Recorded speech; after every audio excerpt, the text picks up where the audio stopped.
¿Qué onda? This is Hector El Chido Canales bringing you another blast from the past. Now this is the match where everything changed for me. This killed, destroyed any dreams, any hopes that I had of actually making a living wrestling. This is the match where I get severely injured.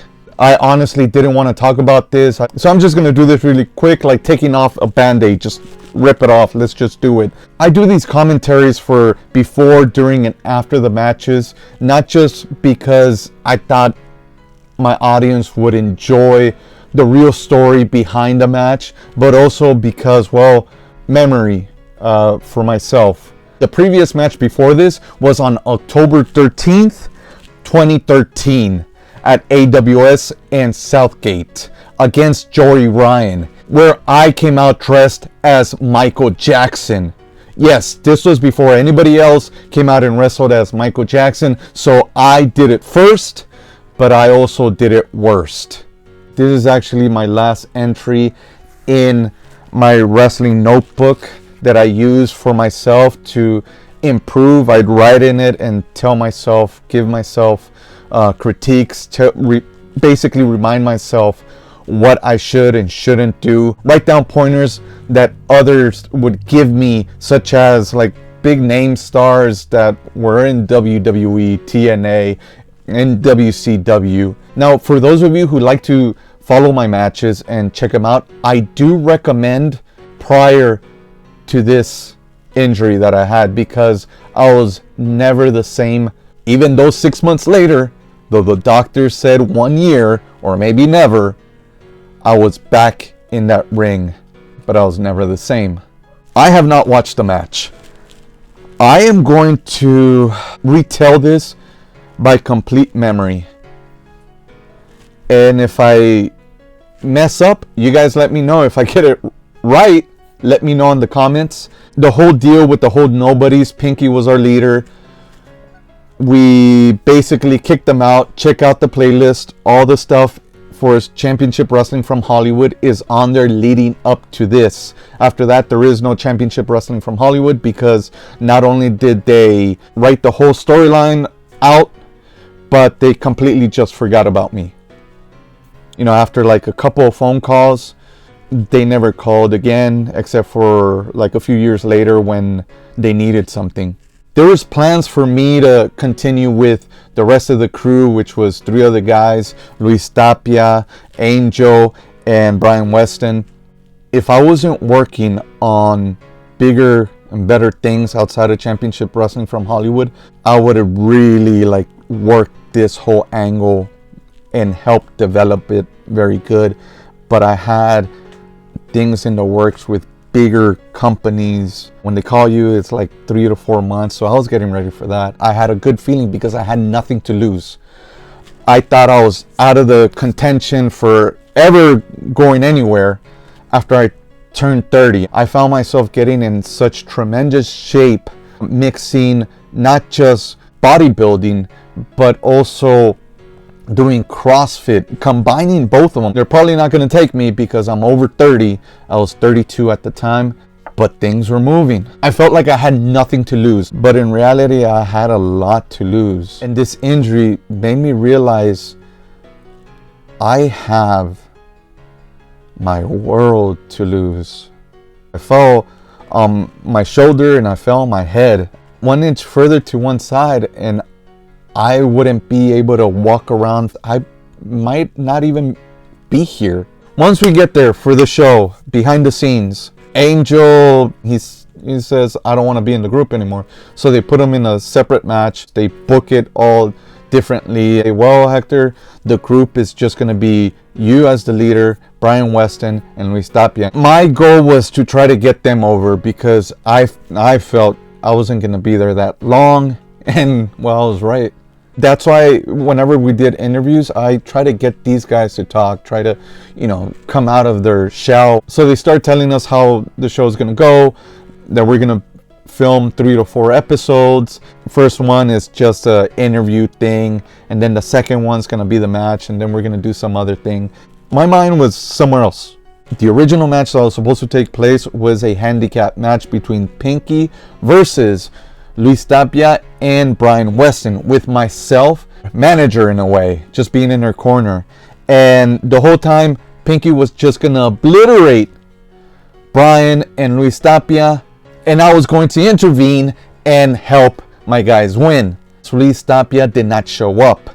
And so we did a whole thing where I'll just say that we weren't ready, that Pinky called us out, we weren't ready.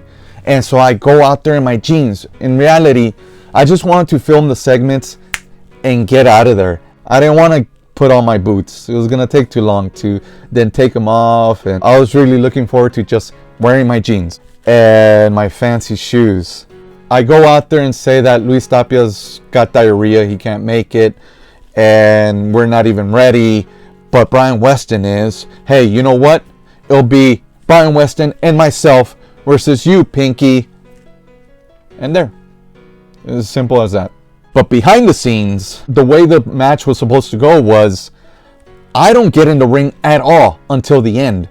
Somehow we cheat. I get in there, do my famouser, and cover 1, 2, 3. So that I was never really in the ring with Pinky. And that's how the story keeps going, with Pinky wanting me to finally get in the ring and wrestle him while they're calling the match, because I'm not doing anything. I'm out doing other stuff, man. I'm emailing, I'm texting, doing my thing. Plus, I was already ready. I was in my jeans and my Prada shoes. So one of the moves that Pinky wanted to do was a double last call. You know, JBL does it, Scott Hall does it, and Pinky had done it to PP Ray. Those guys combined weighed 300 pounds. At the time, I was weighing almost 200 pounds. Bryan Weston was weighing about 200 pounds himself. 100 pounds is considerably a big change. I told them, we don't have to do this. We're not little skinny guys. And Pinky said, no, come on, man. When last time I did it, I got a good pop. I got a huge pop. Please. I'm like, we don't need it. But we don't need it. Please, please. That's all I'm doing for this match. Come on. In famous last words, all right, fine. So we go out there. We get a pretty good pop behind us. We get the crowd behind us with what we said on the mic. We get the people into it. And the match starts. Bryan Weston and Pinky really took what we built up and started bringing it down. The crowd was falling asleep, man. And this match sucks. So I start intervening and telling Bryan Weston, tag me in. Let's go. Let's work. Because these guys were not working. You'll see me popping in and out of the ring because I'm trying to liven up not just the crowd, but the match. Importantly, the match. Because I'm involved in this match. I don't want this match to suck, man. Like I said earlier, you guys let me know whether my memory is incorrect or not. But what I remember is Pinky catches Bryan Weston for the last call. And I run at him. I give this real cheap crossbody. I was hoping that he could see that he could barely hold up Bryan Weston. And now he's going to take a 195-pound guy on there as well. How is he going to get us over, right? So I kind of gave a half-ass leap. Caught me. And literally, in a blink of an eye, I blinked. And all of a sudden, I'm laying there. And I'm screaming. I'm screaming, and I don't know why I'm screaming. I am in such pain, but for some reason, I'm kind of like having a dual personality here, where my body is screaming because of the tremendous pain, but another part of my body is trying to think rationally as to what is actually going on, and that rational part starts thinking there's something wrong with my shoulder. Maybe I dislocated it. What's the matter with it? And so I start pressing in, and I start pressing into the bone. Just so you guys know what happened, this is my clavicle right here. It broke like that. Here's the x-ray. And there are pieces of bone fragments floating around and stuff. It broke like a pencil, the way you would break a pencil in half. I start touching and pressing in. What is this? It sounds like a bag of broken eggs. And I could hear it. Not just like internally, but audibly. I can hear it. I knew I was supposed to finish the match by giving him my famouser. I'm thinking it's just dislocated. It's just dislocated. And so Bryan Weston does something. I forgot what it was. But I get up. When I would set up for the famouser, I would either do like hump the air, or I would do like the crucifix and then hit the famouser. But as I try to do it, I noticed that this arm wasn't working. I could like grab onto my jeans. That was it. I couldn't raise my arm at all. And I think I was still screaming because it was a ton of pain. But for some reason, like I said, part of me wasn't feeling it. My body was screaming. Ah! I go to hit him with my famouser. I'm like, no, it's not gonna happen. Well, what can I do? And in the split second right there, I rolled him up for a schoolboy. 1, 2, 3. And that's the moment I knew it's over. The realization that, no, you didn't just dislocate it. They're not just gonna pop it back in. This is significantly worse. Matt Striker, who was announcing at the time for Championship Wrestling from Hollywood, who was just out of WWE, we would talk. He would give me these great advice. Actually, I wrote some of them down in my journal. He actually gave me some, not just great advice, but he gave me some just wonderful words. I couldn't let go of my jeans because I let go and it felt like the whole thing was just going to fall down. So I hold on to the ropes and I see Matt Striker stand up and he looks at me and he mouths, yeah, man, like the dream is crushed. The dream is dead. And I close my eyes and I nod. And Richard Strickland, who was a photographer, one of the photographers there, took the picture right at that moment. That picture right there is a picture of someone's dream dead. So afterwards, I went to the back. I don't even know how I got there, but I sat down. They were asking, what's the matter? Is it dislocated? Is it dislocated? I'm like, be quiet. Shut up.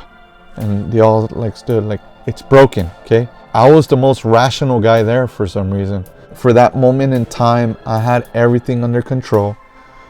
I knew my body was broken. I knew I needed to go to the hospital right away.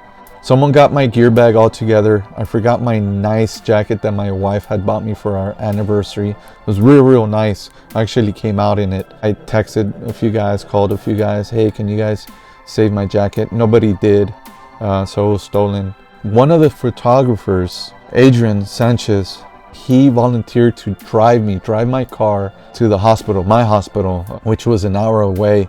So we got in the car and he drove me, and he was so patient with me and so kind with me. I still think of you to this day, Adrian. And we got there, we got to Kaiser, I get out and we're going to the emergency room. I'm still wearing my Prada shoes and my jeans, and then I still got the little chain that I wear. We get there and this lady's like giving me the stink eye. Try to be nice. I opened the door for her, and as she stepped in, she didn't say thank you. I used to have a problem with painkillers. I had been sober for 2 years at that point. When they asked me, would you like some painkillers? I said, no, let's see how far. Are you sure? Like, yes, let's see how far I can take this. Because again, like I was saying, I had everything under control mentally. And my wife already knew. She was on her way to the hospital. And when she gets there, that's when finally, like, I could let go. I didn't have to have everything under control. And that's when I asked for the painkillers, because whatever it was that was holding me together said, okay. And all the pain just came flooding. And it was hurting before. Now it was hurting tremendously. That I actually passed out from the pain. And my wife took this picture as I passed out from the pain. I feel very bad that it was Pinky. He cried when he came from the ring and he saw me sitting there and he knew he hurt me. All these other things happened. I'm okay. 10 years later, I'm still here. I wrestle almost like whenever I want, in a way. I do it for fun now. I'm home. Like I said, it could have been a lot worse. But I have my wife. I have my daughter who's in college now. I think the worst thing is putting my wife and daughter through all that. Because I was riding high. My pride was through the roof at the time, trying to convince myself that I'm pretty humble. No. So, somehow everything worked out just fine. Don't forget to like, subscribe, comment. Let me know what I got right, what I got wrong. And let me know what you thought. Until next time. Is Pinky. Oh wait, what's Pinky doing out here? Yeah, very interesting. Obviously, we've documented the history between these two in the past, but we thought it was just that, the past. But Pinky out here now after that devastating loss by Angel Lopez. But what part of the history are you referring to? Well, these guys used to run in a pack, as we talked about. And Angel Lopez was one who stopped the attack on Pinky from the Somebodies. Now it looks like we're going to hear from Pinky.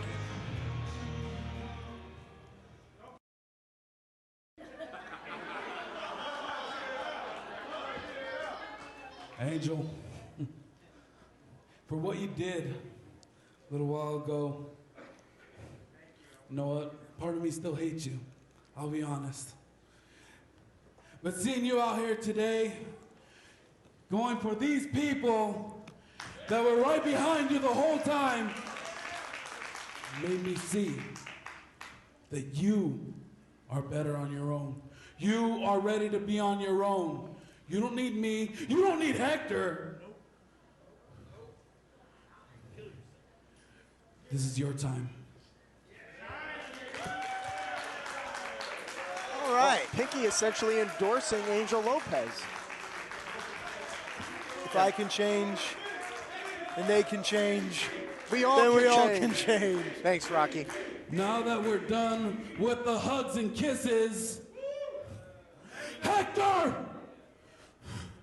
Luis, and Weston, you can forget about all this TV. You can forget about being famous. Get your asses out here now. Hector, Luis, she just called out all of Chula Vista. Well, Pinky calling out the Somebodies. He wants a fight. He wants revenge. He'll take whoever he can get. Well, Pinky used to be the leader, the patriarch of this group until the Nobodies became the Somebodies, and Hector Canales changed absolutely everything. Pinky really turning that dial of intensity up at a moment's notice there after that heartfelt pep talk to Angel Lopez. He wants to get his hands on these guys. Hey, cut my music, cut my music. Hey, look. Mira, Bryan was the only one ready. I was about to get ready. I was about to get dressed in my cute little new tights that I got. Okay? And Luis Tapia, he's still in the bathroom with diarrhea. He can't be out here right now. Oh, we didn't need to know that. But just to show you, Pinky, to prove to you, we are beyond you now. We don't listen to what you say, so we're ready when we say we're ready. Now that I can get into. So, we're ready right now. Listen, say what you want. Hector Canales is top notch. Look at the physical condition think about the mind, the deviance that this man is into. Think about what Hector Canales does behind closed doors. Is that the kind of guy you want to fight? I really don't want to think about what Hector Canales does behind closed puertas. But is he ready for battle here? Is he ready for a guerra, for a war? Because that's what these guys are going to get with Pinky, and now Weston sneaks in. Yeah, Hector led us to believe that it was going to be Hector that was going to be doing the Omen's work, but instead, Hector sends a sacrificial lamb. Yeah, I guess discretion, the better part of valor here. Well, Hector, I'm sure, is enjoying. Ooh, I don't think Bryan Weston enjoyed that of me. Well, I'm not so sure about that. There you go. Hey, you got it. You got it.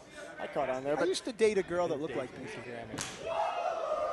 You know, Hector Canales, you know, he's enjoying being the leader of the somebodies. You know, he's directing traffic. He's telling people what to do. You could say maybe, is this an abuse of power, Matt Stryker? I don't know, but Emo Rosie O'Donnell is certainly putting a whipping on this young man. Well, there's no crying in wrestling. Here we go. Pinky now sends him out of the corner. Just tossing Weston like yesterday's news. Oh, don't take your eyes off of him, Hector. I still got my jeans on. Hector Canales saying he's not in the proper wrestling. Hector Canales saying he's not in proper wrestling. Mira, mijo, hable con me. Hector Canales. I can't do it, Hector Canales, cabrón. Hector Canales. Okay. Wait just a second, guys. Pinky just made a tag with Weston's own hand. Is this an official matchup? Is he gonna have to tag in? Is a 2-on-1 matchup here? Referee Chris Massey saying, hey, you got tagged in, time to go. I think our referee is one of Hector's kind of people. Let me just get settled here. You ever see the Family Guy where Peter Griffin gets thin? Yeah, that's what our referee looks like, thin Peter Griffin. Hector Canales again playing mind games with Pinky. Say that again and try not to get turned on. But look at this, the numbers game that was enjoyed by Pinky when he was the leader of the Nobodies. Now he's got to go it alone. It's a detriment now. Yeah, and this is almost cathartic for Hector Canales because Hector wants to prove to the world, Hector needs to prove to himself that he can stand on his own and be a leader of men. And the only way to do that is to eliminate Pinky. That's right. As long as Pinky is in championship wrestling from Hollywood, he will always be looming over Hector Canales and the somebodies. I think Pinky's is looming over everything, no matter where he is. Well, he's a big guy. He's huge. Look at this, just trying to break down the big man. And series of boots, and it's all Canales or Canales right now. There's something alluring about Pinky because our new ring announcer is just eyeing Pinky up and down. Almost, there's some kind of magnetic, animalistic kind of sensuality from Pinky, and it sounds weird coming out of my mouth, but our ring announcer is just biting her bottom lip. I don't get it. Well, I'll tell you who's biting something. That's Bryan Weston biting the tag rope and now using it as a weapon.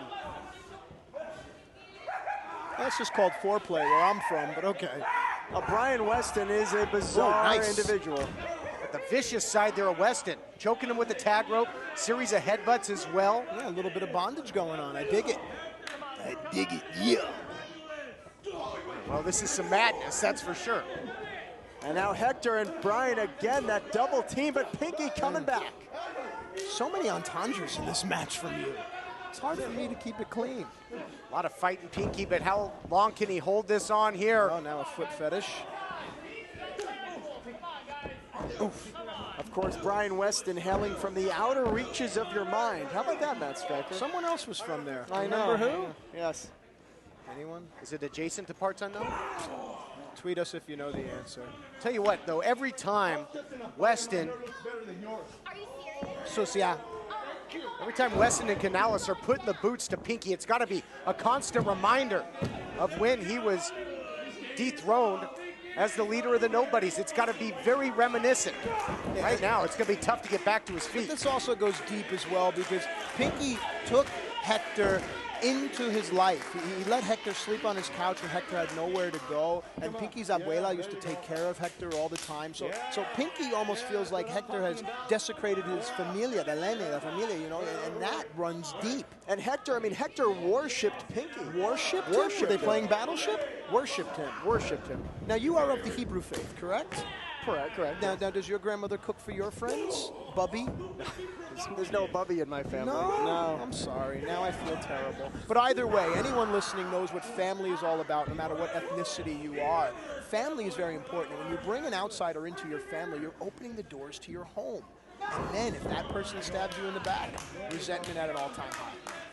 And now Bryan Weston there attacking Pinky, and this really has been a very dominating performance. You're liking this, huh, Matt Stryker, from Hector Canales. Yes, man-on-man domination only at Championship Wrestling from Hollywood. Pinky's going to have to come back here, going to have to fight from behind, if you will. That's right, trying to figure out a way to top Hector Canales and, of course, his partner, Bryan Weston. Oh, yeah, look at this. The big strength on display there by Pinky.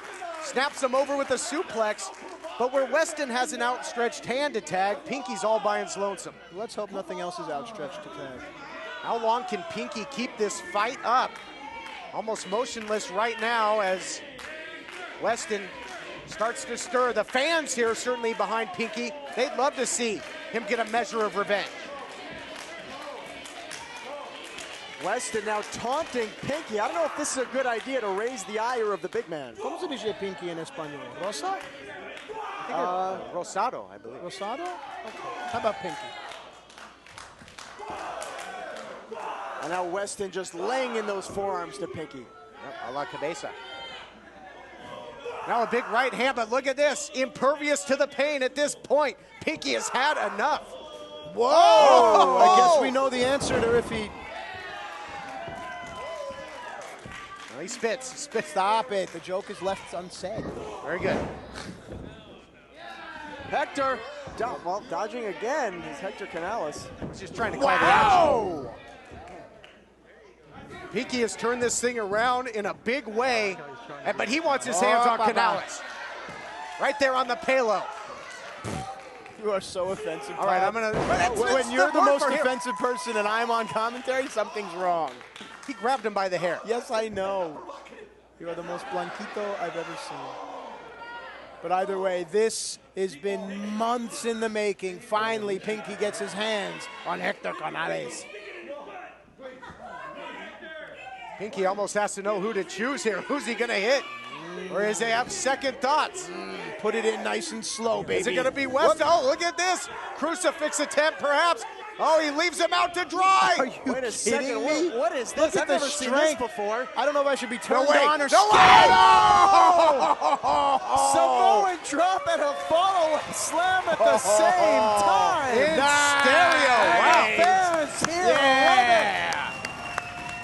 Come on, boys. To life. Yes, they do. What strength there by Pinky. Unbelievable. You gotta love the heart. Pinky.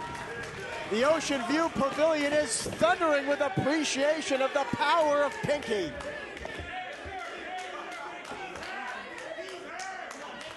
Took him right out of his shoes. I think Hector Canales may have separated his shoulder. Hector Canales took quite a shot. Oh! The Bruno Mali to the back of the head. Hector was clever enough to kick his shoes off, but... I think Canales playing possum, perhaps. No. Now goes for the cover. Oh, and gets the win.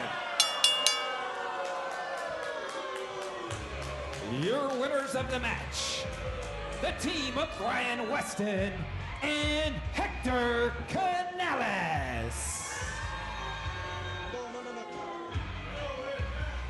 Well, I'll tell you what, that move to Hector Canales and Bryan Weston was absolutely devastating.